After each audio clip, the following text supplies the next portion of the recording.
So what we talking about today, man? You know what I'm saying? That paper, Get that money, bread, money, get money. that De Niro, Right. cheddar cheese.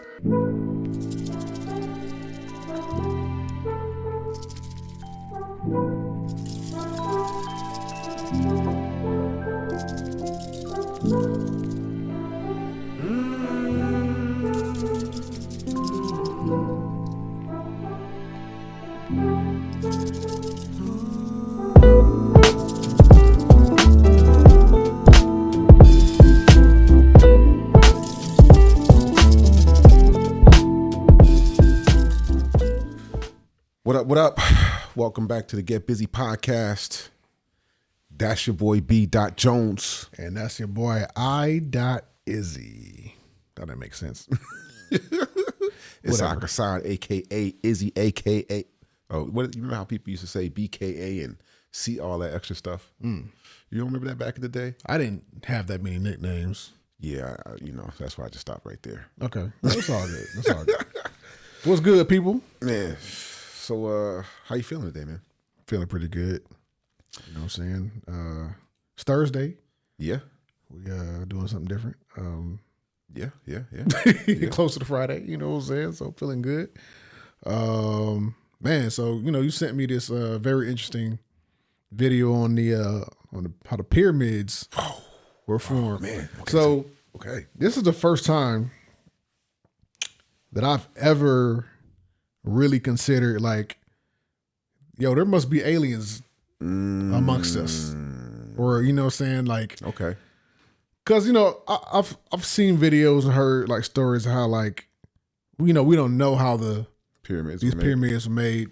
Cause but this video, those each of those stones is 2 tons, basically the size of a car, and then it showed the modern equipment that we have, the bulldozers and the cranes, can't even pick those things up without breaking and snapping. Yeah. And it's supposedly the ancient Egyptians with their bronze chisels and a hammer and couldn't even you know what I'm saying?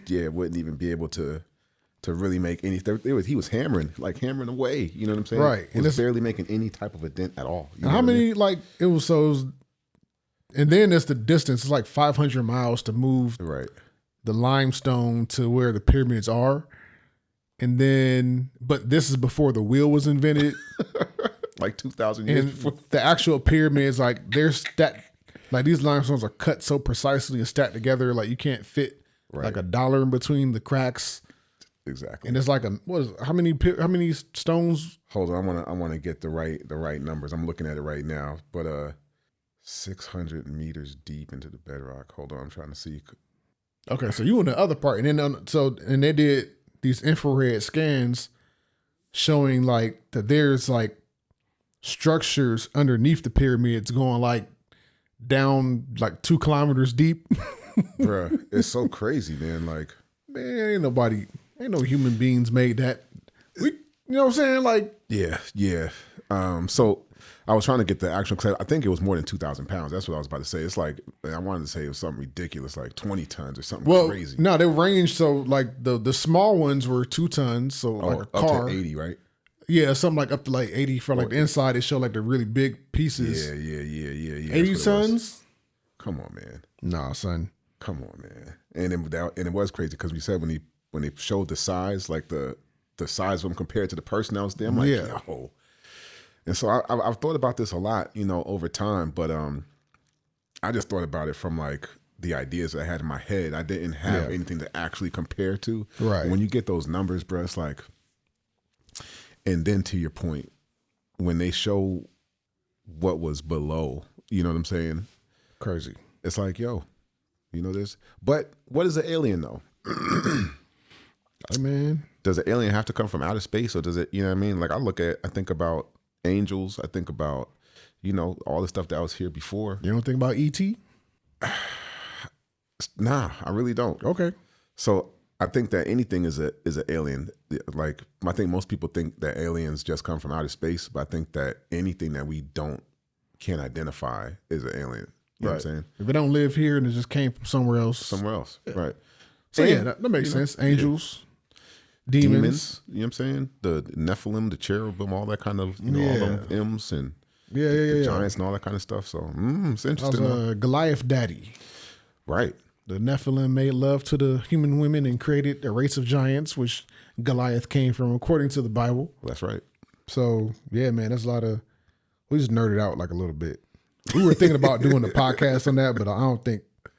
That's not our target audience. Y'all not nerds. But it's all good. So what we talking about today, man? Man, we're going to talk about money. Hey. You know what I'm saying? That paper, that bread. Get money. That De Niro. Right. Cheddar cheese. Chicken, like from the words of the great Beast Mode.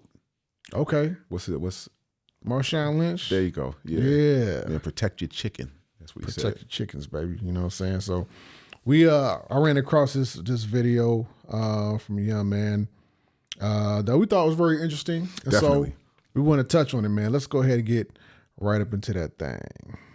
So I was reading Proverbs this morning, and it taught me the reason why chasing money is just as dangerous as ignoring it. So follow me here in this thought for a moment. It says in Proverbs 10, a rich man's wealth is his strong city. The poverty of the poor is their ruin. So I'm like, okay, what does that mean? So I do some deeper research, and here's what I found. First things first, what you should know about me is that I'm very deep on studying the Hebrew meaning of words, like the etymology, so I can understand what it truly meant so I can apply it the right way. The Hebrew meaning of wealth, which I believe is pronounced osher, stands for abundance, security, and protection. Hebrew meaning for strong city, which I believe is pronounced kuryu, stands for a fortress, a defense system. Hebrew meaning for poverty, which I believe is pronounced resh, stands for a state of weakness, a trap.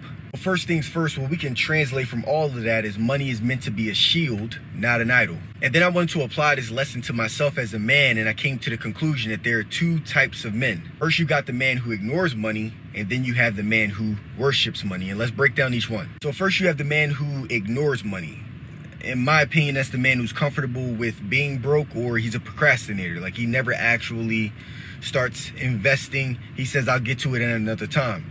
It's not until his car breaks down that he begins to panic. It's not until his children need something that he starts scrambling. And it's not until his wife is like, we got to make ends meet, that he's like, all right, what do I got to do? Now he's scrambling. The Proverbs said that man's poverty is his ruin. Then you have the man who chases money, who worships money, right? Like, he's always going after the bag, and he's chasing the next deal. He's burning himself out. He's neglecting his wife and his family in the process.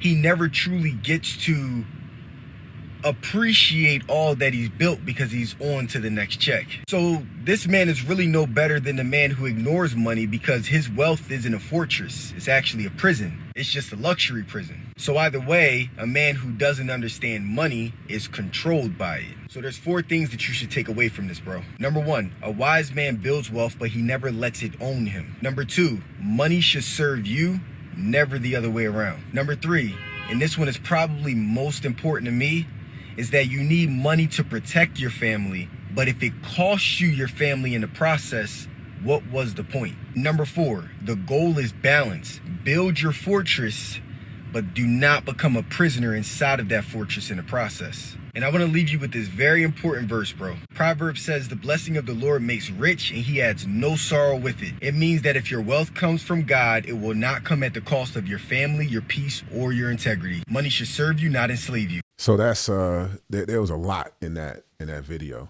Yeah, first off, man, shout out to that brother. Beard games. Man, like, shit, no doubt. Man, gotta do better. His joint was like luscious. And the skin, I don't know if that's a filter. Probably. It looks like it. Like a filter. That's gotta be a filter. That's like, or makeup. It looked like that's what you look like when you in heaven. Like, because the top of the hair was like silky smooth. The dude looked like a supermodel. You know what I'm saying? I'm confident enough to just, give the brother his props, man. Hey, but yeah. I'm gonna say he's just too handsome. Like, that's gotta be a filter. That's not what we're talking about, though. All right, let's. I think it's makeup, personally. Okay, yeah, I'm gonna say it's a filter. Unless you want like a TV studio show, or something. TV That's show. what I'm saying. Yeah. It's okay to do makeup. Other than that, right? I feel that's. Yeah, we had to throw this whole podcast out. That was the case. You know what I'm saying? But nah, man. So he said some really good things about money, and so I think a lot of us grew up in the era of being taught like wanting money or trying to gain wealth. There's like evil. That's an evil intent. Mm-hmm. And I think many of us have that in the back of our minds. So he's quoted Proverbs. And I thought of another verse, Deuteronomy 8, verse 18. It said, "And you shall remember the Lord your God, for it is he who gives you the power to get wealth." Mm-hmm. You know what I'm saying? So it's not evil or a bad intention to want to gain wealth. Correct. Because there's many benefits in doing that. And there's many Bible characters who, what I'm saying, who had, Abraham back then, they had flocks and servants and all that good stuff. Like that dude, you know what I'm saying? So a lot of people had wealth. And so, like my journey, me and my wife, when we got married, we made this decision to take our finances more seriously, right? Mm-hmm. And so we didn't want to be like what he was describing, like somebody who just didn't have any knowledge of money and how it worked. Right. And, most of us, we didn't like grow up, because our parents didn't know. You know what I'm saying? Yeah. So, we were starting to gain that information ourselves. So, we are enrolled in this class called Financial Peace University, by Dave Ramsey. And basically just a quick like cliff note. It's all about baby steps. And so the step 1, you save $1,000 for your emergency fund. Step 2, use what's called a debt snowball to pay off all your debt. Mm-hmm. Which you're paying off all your debt, but like whichever has the smallest balance, you attack that first. Yep. And then once you paid it off, use that money to get the next one, next one. And then step 3 is 3 to 6 months of expenses fully funded for your emergency fund. Mm-hmm. Step 4 is invest 15% of your household income for retirement. Step 5, save for your children's college fund. Step 6, pay off your home early. And then step 7, build wealth and give. And so, we had gotten to those, baby steps, and it was a tough journey. You know what I'm saying? Like learning how to rethink and do a budget and failing, because it's like you're retraining yourself to do something you never done before, and it's not comfortable.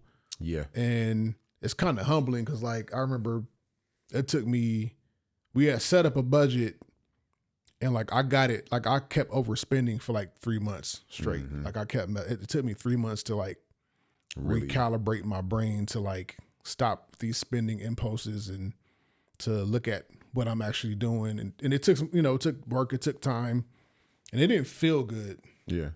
When we started doing it, it felt like really restrictive, but we had to keep the goal in mind. Like we wanted to get out of debt. Cause like we started out maybe I think like $86,000 in debt. So that's like student loans, car payments, credit card, that type of thing. Right. Right. And so, most of that was answers, but it's all good. We're not keeping score, but, you know what I'm saying? Like, and we were in that phase, like, people were like making fun of us and, because we couldn't do this and that. And so we were trying to. What do you mean by that? Like, what, you know what I'm saying? What so, does that look like? All right. So I'll give you a prime example. Like, and so the budget is however you decide to make it. But like, for me, one of the things we implemented was like, we have what's called blow money. Okay. So blow money is whatever, just free money you can spend on whatever. Mm-hmm. You know what I'm saying? Give yourself whatever you need. So we didn't have a lot of money at the time. So like our blow money was like $25 a month each. Okay. And so like that you could just use for whatever. Right? And so that basically means like I was working for the insurance company back then, and so I had to like make my lunch pretty much every day. Like, because if I go out, that's like what, $15 right there. Right there. You know what I'm saying? So let's say like that's I can go out twice. Yep. But then I can't, you know what I'm saying? Like forget trying to like save up to buy shoes, whatever. But, and so I remember I was hanging out with a couple of friends, like, and we was talking, I don't know, we was on that subject talking about money. I was like, yeah, man, I can only spend like $25 a month, and like everybody started laughing at me. It's like, dude, I'll spend that just for one meal. You know what I'm saying? Like, what you talking about? It's like, you know, and then even like when you're telling people, because, you know, you find something, you tell people about it because like you want to help other people. Yep. And it's just like people start looking at you like, I ain't doing all that. And like, you know, but it wasn't still until we started like making strides, and then we paid off like all our credit cards. They'd be like, oh, really? And then we paid off our cars. And then like eventually we had paid off our house. Right. After that. And then like that's when a lot of people started paying attention, like, oh, okay, that's what's up. And so you know, so it was a tough journey, but it was definitely worth it. Helped to get us like, you know, to where we are now. But that was really just us making a decision to like gain this new knowledge about how to handle money, how investments work. And, you know, then you start trying to, you know, eventually we started getting into like real estate, investing in real estate. So we had the rental properties for a while, and, you know what I'm saying, we did that and trials and tribulations of that, but, you know, we made some money off of that, so it was good. So it was cool, man. Like, you know, but we're still tithing, still giving, you know what I'm saying, and still, you know, being able to help people whenever we could. If somebody, you know, need money or whatever, we weren't like really in a bad place, so we're able to kind of do a little bit more, you know what I'm saying? So, and then, you know, people will listen to you more when the proof is in the pudding. Proof's in the pudding, bro. So, so yeah, I would definitely say, man, like if you're, especially when you're starting out, man, like really any age, you can start taking, like, you know what I'm saying, start budgeting, learning more about money and just. Yeah, start now. You know, like that's really the crucial part of it. It's like there's what you said a second ago, any age, you don't have to wait for this, that, or the third, and the sooner the better. Like the wife and I are also on this journey, and you know, learning how to handle money the right way, how to invest, and really want to focus on teaching our kids also. You know what I'm saying? Because it's exactly what you said. Like yesteryear, parents really didn't have that kind of information. Like, you know, especially in our community. You know what I'm saying? Yeah. Because, you know, Jim Crow, because of the way law, you know, life. You know what I mean? Exactly. In America at that time, and so now the information is out there. It's readily available. You know what I'm saying? So we're in this information age where there's really no more excuses. You know what I'm saying? Yeah. So we got to take the responsibility upon ourselves. Growing up for me, like I was kind of like what he was talking about at first. Like I didn't really care. Like I was working, but I wasn't taking it seriously. I was making money, but I wasn't intentional with my saving. I wasn't intentional with my investments. Yeah. You know what I mean? And when you're not, then the money that comes is going to go. You know what I'm saying? Yeah. Yeah. And so you find yourself in a position to not be able to do the things in life that you really want to do and or need to do. And then so when something comes up, you do find yourself scrambling. And so being at that place, you know, several times and walking into that wall is what got, you know, myself to a place where it's like, okay, things, you know, something has to change. And so, man, and also being married, you know what I'm saying? And realizing that I want more for my family, you know what I'm saying? And that's probably the biggest part, and thankfully the motivator to kind of click the switch for me. Yeah. And I never even thought about it until you brought it up, but like I did always have this kind of notion in the back of my head that like going after money was wrong. You know what I'm saying? Like, and it's crazy that that's kind of like ingrained, you know what I mean? Yeah. Yeah. But realizing that, man, that's actually the complete opposite of what the Bible teaches. Like it's the complete opposite. You know what I mean? Absolutely, yeah. And it's all over the place because we're called to provide, we're called to protect, we're called to help. You know what I'm saying? Yeah. And you got to be in a position to be able to do that. You know, the only way you can do that is if you got the bread. You know what I'm saying? Yeah. Because you were talking about like, you know, protection for your family, and so it's, you think about it, it's more difficult to protect your family when you don't have resources. 100%. You know what I'm saying? Because like if you live in an area where there's like high crime and you want to get out, you need money to get out that area. Absolutely. If you want to buy guns, I'm a gun owner. You're a gun owner. Mm-hmm. Guns, ammunition costs money. What I'm saying? So, there's a lot of different scenarios you come up with, but like you can use money to help you to get to the places that you want to be. Yeah. I mean, even with, health, right? Mm-hmm. If you're in a situation, you need medical insurance. You know what I'm saying? Man, yes. If you need to take your kids to the doctor, whatever it is, if you don't have the money to be able to do it, then you're out here looking. You know what I'm saying? Yeah. So that's a level of protection as well. Yeah. So I mean, it's at really every area of life. Just even from going to the grocery store. You know what I'm saying? Yeah, yeah. So you buy the food that fits your budget. You know what I'm saying? But a lot of times that can have some adverse effects too. You know what I'm saying? It costs more money to eat healthier. Period. That's just what it is. That's just the reality. So if you want to avoid like hospital bills by, nutrition up front, like, buying more organic and, all that kind of stuff. I mean, you can be savvy with it. It'll always cost more. Right. But for the most part, like super high, like processed foods, I'm like, not as healthy. They're not as healthy and they come cheap. They're way cheaper. You know what I'm saying? That's just what it is. So yeah, and I'll probably, do another podcast with Xanta. Yeah. Bring her in. Absolutely. You know what I'm saying? So we can go in more detail about our journey. But I kind of wanted to give like the Cliff Notes version. Yeah.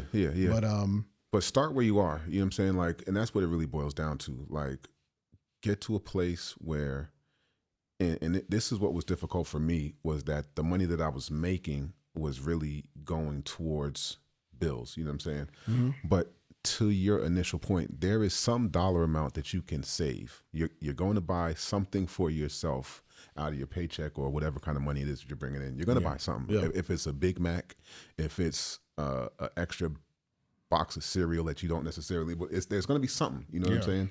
And even if you can only save $5, a week or $10 a week or whatever it is, but do that and begin to take it seriously. You know what I'm saying?